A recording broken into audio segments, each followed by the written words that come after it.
वैसे जरूरी नहीं है, लेकिन वीडियो को लाइक या फिर डिसलाइक करने की कोशिश जरूर किया करें। तो जैसे इस मूवी का स्टार्ट होता है, हमें मूवी का मेन कैरेक्टर सियोंग दिखाया जाता है और उसकी बेटी का बर्थडे होता है। इसीलिए सियोंग की मदर उसे कुछ पैसे देती है ताकि वो अपनी बेटी को डिनर पर ले जा सके। लेकिन अब सियोंग को और पैसों की जरूरत होती है, तो इसीलिए वो अपनी मदर का एटीएम कार्ड चुरा लेता है। इसके बाद वो अपनी मदर के सारे पैसे चुरा लेता है और पैसों को वो लगा देता है हॉर्स राइडिंग में, और इस गेम में वो 4 मिलियन वॉन जीत जाता है। अब सियोंग ने एक कंपनी से बहुत सारे पैसे उधार ले रखे थे, तो इसीलिए वही लोग उसके पीछे पड़ जाते हैं। इसके बाद वो सियोंग को पकड़ ही लेते हैं और वो उसे काफी मारते हैं। और जब सियोंग उनके पैसे लुटाने के लिए अपने पॉकेट्स चेक करता है, तो वो देखता है कि उसके पास तो पैसे हैं ही नहीं, यानी वो वाले पैसे जो उसने हॉर्स राइडिंग में जीते थे। और तब उसे याद आता है कि जब वो इन लोगों से बचकर भाग रहा था तो वो एक लड़की से टकरा गया था, तो जरूर उसी लड़की ने ही उसकी जेब काट ली। अब क्योंकि सियोंग के पास पैसे तो होते ही नहीं, तो इसीलिए वो लोग उसे 1 महीने का और टाइम देते हैं जिसमें कि वो उनके पैसे लौटा दे। इसके बाद सियोंग कुछ पैसों का अरेंज करता है और अपनी बेटी को डिनर पर ले जाता है। इसके बाद सियोंग जल्दी से स्टेशन पर पहुंचता है, लेकिन अनलकीली उसकी ट्रेन तो मिस हो गई थी। और जब सियोंग वहां पर बैठकर ट्रेन के आने का वेट कर रहा था कि तभी अचानक से उसके पास एक आदमी आता है, और ये अननोन पर्सन था, यानी सियोंग उसके बारे में कुछ नहीं जानता था। फिर वो अननोन पर्सन सियोंग को कहता है कि मैं तुम्हारे साथ एक गेम खेलना चाहता हूँ। वो सियोंग को कहता है कि अगर तुम इस गेम में जीत गए तो मैं तुम्हें 1 लाख वॉन दूंगा। तब इतने सारे पैसों का सुनकर सियोंग ये गेम खेलने के लिए एग्री हो जाता है। इसके बाद सियोंग काफी मार खाने के बाद ये गेम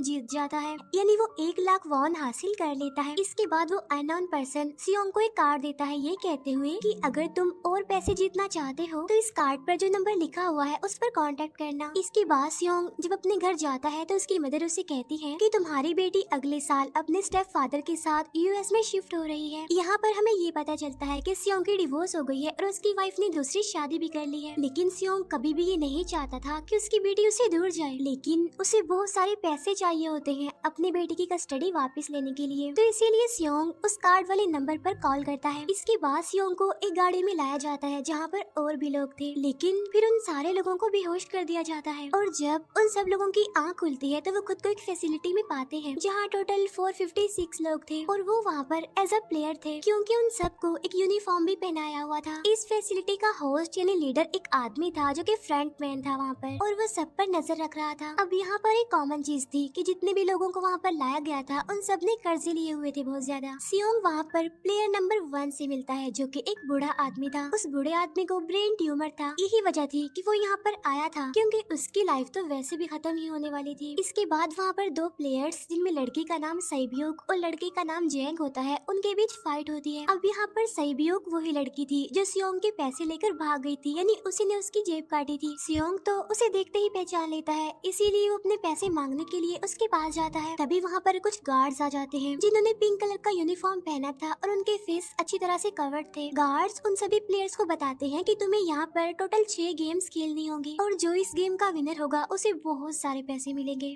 इसके बाद उन सबसे एक कॉन्ट्रैक्ट पर साइन करवाया जाता है, और इस कॉन्ट्रैक्ट के 3 मेन रूल्स थे। पहला रूल ये कि कोई भी प्लेयर अपनी मर्जी से गेम को छोड़कर नहीं जा सकता। दूसरा रूल ये होता है कि जो भी प्लेयर खेलने से मना करेगा तो उस प्लेयर को एलिमिनेट कर दिया जाएगा, और उनके मुताबिक एलिमिनेट का मतलब क्या था ये तो हम आगे ही जानेंगे। गेम का तीसरा रूल ये था कि अगर मेजोरिटी इस गेम को खेलना नहीं चाहती तो वो इस गेम को छोड़कर जा सकते हैं। इसके बाद उन सबको गेम के लिए ले जाया जाता है। अब यहाँ पर सियोंग अपने क्लासमेट सेंगवू से भी मिलता है जो कि उसे बचपन से जानता था। सियोंग उसे वहाँ पर देखकर काफी हैरान होता है क्योंकि वो तो किसी बिजनेस के लिए आउट ऑफ कंट्री चला गया था। अब पहले गेम के लिए वहाँ पर एक काफी बड़ी डॉल थी, और इस गेम का रूल काफी सिंपल था, और वो ये था कि डॉल जब भी गाना गाएगी उन सबको आगे बढ़ना है, और जैसे ही वो गाना गाना बंद करेगी तो उन सबको रुक जाना है और मूव नहीं करना है, और अगर कोई हिल गया तो उसे एलिमिनेट कर दिया जाएगा। अब स्टार्टिंग में तो ये सब कुछ उन्हें किसी प्रैंक की तरह लग रहा था, लेकिन जब एक लड़का हिल जाता है तो उसे शूट करके मार दिया जाता है, और यही होता है एलिमिनेट का मतलब, यानी उन्हें मार दिया जाएगा। अब ये देखकर वो सारे लोग काफी घबरा जाते हैं, और उन्हें पता चल चुका था कि वो खतरे में है, इसीलिए लोग डरते हुए पैनिक करते हुए इधर उधर भागने लगते हैं।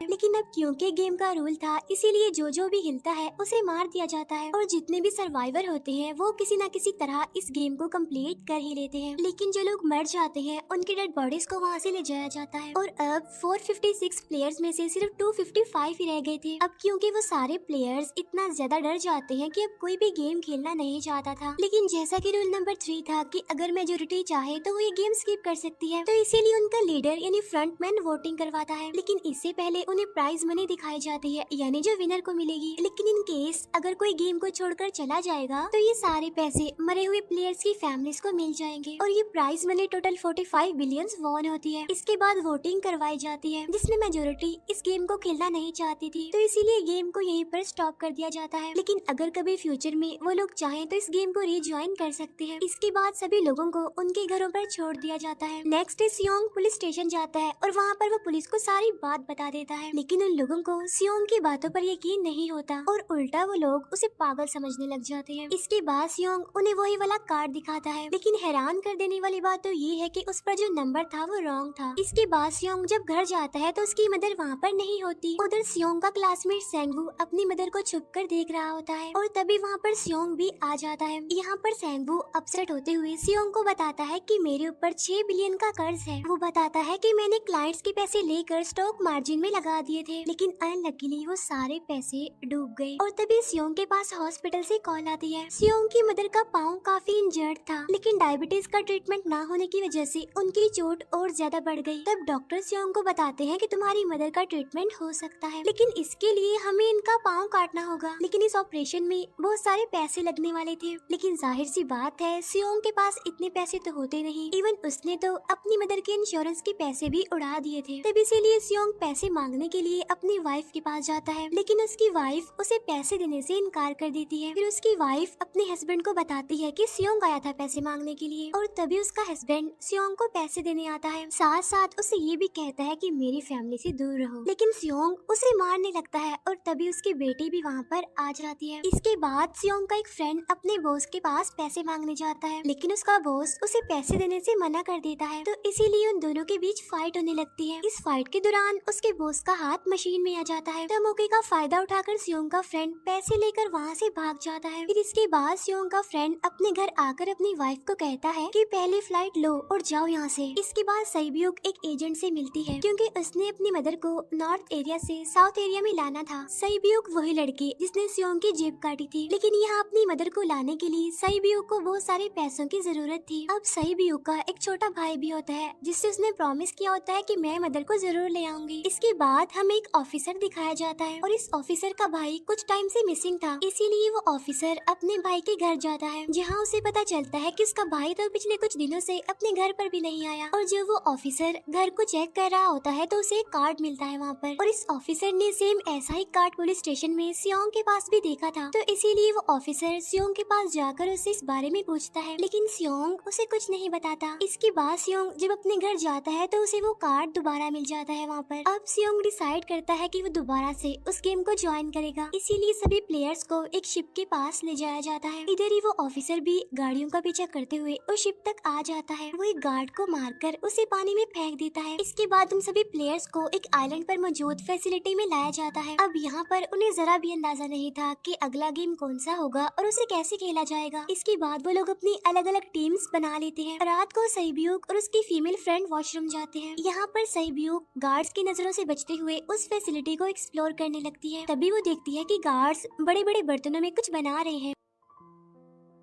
लेकिन अब क्योंकि गार्ड्स को शक हो जाता है तो ये गार्ड वॉशरूम्स को चेक करने के लिए आता है, लेकिन तब तक सईब्यूक वापस आ चुकी थी। इसके बाद सईब्यूक अपनी फीमेल फ्रेंड को सारी बात बता देती है जो उसने देखा था, लेकिन यहाँ पर सेंगवू उन दोनों की बातें सुन लेता है और वो इस बारे में सईब्यूक से पूछता है, जिस पर सईब्यूक बताती है कि वो बड़े बड़े बर्तनों में कुछ पका रहे थे। इसके बाद उन सभी प्लेयर्स को प्लेग्राउंड में लाया जाता है, जहाँ पर उनके सामने 4 शेप्स थी। 4 शेप्स में से उन्होंने किसी एक शेप को चूज करना था। अब यहाँ पर सेंगवू को पता चल जाता है कि गेम क्या है और क्या करना है हमें। सेंगवू सियोंग को बताता है कि सबने अलग अलग शेप्स को चुनना है। इसके बाद उन सभी को एक छोटा सा बर्तन दिया जाता है जिसमें की शेप्स बनी होती है। अब गेम उनकी ये होती है कि उन्होंने किसी तरह उस शेप को बाहर निकालना है बगैर डैमेज किए, लेकिन अगर शेप जरा से भी खराब हो गई तो उन्हें एलिमिनेट कर दिया जाएगा, यानी मार दिया जाएगा। अब यहाँ पर सेंगवू तो इजिली उस शेप को निकाल लेता है, लेकिन सियोंग इतना ज्यादा घबरा जाता है कि उसकी हालत खराब होने लगती है, लेकिन फिर वो किसी न किसी तरह करके इस गेम को भी जीत लेता है। इसके बाद उन सबको वापस से रूम में लाया जाता है। अब यहाँ पर 187 प्लेयर्स वापस आए थे, जिनमें से अब सिर्फ 108 ही रह गए थे। इसके बाद उन सबको खाने के लिए ले जाया जाता है, लेकिन खाने की वजह से जैंग की एक लड़के से फाइट हो जाती है, जहाँ पर जैंग उस लड़के को इतना ज्यादा मारता है कि वो मौके पर ही मर जाता है। इधर ही हम देखते हैं कि उन प्लेयर्स में से एक डॉक्टर होता है जो गार्ड्स के साथ मिलकर मरे हुए लोगों के ऑर्गन्स निकाल कर उन्हें चाइनीज को बेचने का काम करता है। इसीलिए जब भी डेड बॉडीज को ले जाया जाता है तो वो डेड बॉडीज को गायब कर लेते हैं, क्योंकि ये सब कुछ एक प्लान के अकॉर्डिंग चल रहा था, क्योंकि ये सारा कुछ फ्रंट मैन से छुप कर हो रहा था। यही वजह थी कि कंट्रोल रूम में भी उन्होंने अपना ही एक आदमी बिठाया हुआ था जो कि उन लोगों की सारी वीडियो फुटेज डिलीट कर देता था, और गार्ड्स तो डॉक्टर को गेम के बारे में पहले ही बता देते थे ताकि वो सरवाइव कर सके। यहाँ पर एक गार्ड उसी प्लेयर डॉक्टर को बताता है कि आज हमने प्लेयर्स को जानबूझकर खाना कम दिया है ताकि वो आपस में लड़ने लगे, जिससे होगा ये कि सारे वीक प्लेयर्स गेम से आउट हो जाएंगे। साथ ही गार्ड डॉक्टर को अपनी अगली गेम के बारे में बता देता है। अब 30 मिनट के बाद वहाँ पर लाइट्स ऑफ होने वाली थी। अब यहाँ पर सेंगवू को पता था कि सियोंग की टीम जरूर कोई उल्टा काम करेगी, इसीलिए वो उस टीम को अपने पास बुलाकर उन्हें रिलैक्स रहने के लिए कहता है। उधर वो जो डॉक्टर प्लेयर होता है वो जैंग की टीम में शामिल हो जाता है। यहाँ पर डॉक्टर जैंग को बता देता है कि अगला गेम क्या होने वाला है। इसके बाद लाइट्स ऑफ हो जाती है और जैंग अपनी टीम के साथ मिलकर बाकी सभी को मारने लगता है। जैंग एक लड़की को मारकर सईब्यू को मारने जाता है, लेकिन तभी सियोंग उसे बचा लेता है। इसके बाद गार्ड्स वहाँ पर आकर उन सभी को रोक लेते हैं और अब टोटल 80 लोग रह गए थे। इसके बाद उन सभी को तीसरे गेम के लिए ले जाया जाता है और यहाँ पर उन्हें 10-10 प्लेयर्स की एक टीम बनाने के लिए कहा जाता है, और वो लोग ऐसा ही करते हैं, अपनी अपनी टीम बना लेते हैं। अब क्योंकि जैंग को अगली गेम के बारे में पहले ही पता होता है, इसीलिए वो सईब्यू की फीमेल फ्रेंड को अपनी टीम में नहीं रखता और वो अपनी टीम में सिर्फ मर्दों को ही रखता है। इसके बाद सेंगवू भी अपनी एक टीम बना लेता है। अब क्योंकि उन्हें एक प्लेयर की जरूरत थी तो इसीलिए सईब्यू की फीमेल फ्रेंड उनके टीम में शामिल हो जाती है, और ये गेम असल में टग ऑफ वॉर का होता है, यानी उन्होंने अपने सामने वाली टीम को नीचे गिराना था। इसके बाद गेम स्टार्ट हो जाती है और जैंग की गेम बड़ी आसानी से इस गेम को जीत लेती है। इसके बाद बारी होती है सेंगवू की टीम की। तब प्लेयर